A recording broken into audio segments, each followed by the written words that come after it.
Welcome to this tutorial on setting up a Revit project using Cetopo. We'll guide you through the process to ensure your project is correctly geolocated and ready for seamless collaboration every time. To begin, open a new project in Revit.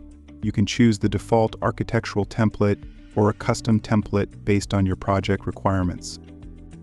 Next, find your project site in Cetopo.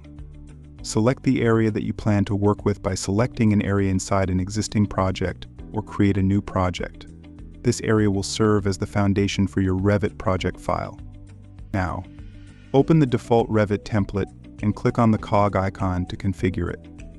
You can turn off the waters and forest datasets and set all other features to their 2D option, which will import them as detail lines. In the Grid tab, choose the correct coordinate system for your site location. Once your template is configured, you can save it as a 2D Revit project setup template. Then, click Download to retrieve the file. Be careful here to select the correct coordinate system that aligns with your project site. Back in Revit, select the Cetopo plugin from the top ribbon to import your model. Navigate to your Downloads, extract the zip folder, and select the CXF file format to import.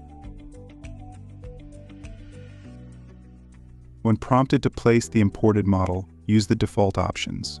Make sure the Configure Revit Project Location option is enabled.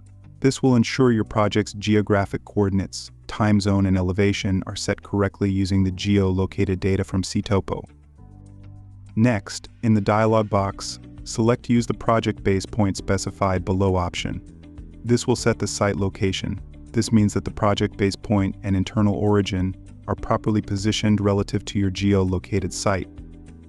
The project base point defines a reference for the building model, while the internal origin serves as the fixed center point for all coordinates within the model.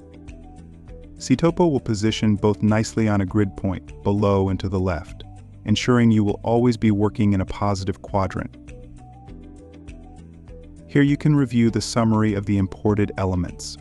Click Continue to finalize the import process. Your project is now geolocated. The project base point and internal origin are correctly placed on a grid point below and to the left of your modeling space. Your 2D site elements and grid lines will be visible in the Level 0 floor plan. Finally, save your project as your new Revit project file, ready for further design and collaboration. And that's it. Your Revit project is now set up and ready to go. Thanks for following along, and happy designing.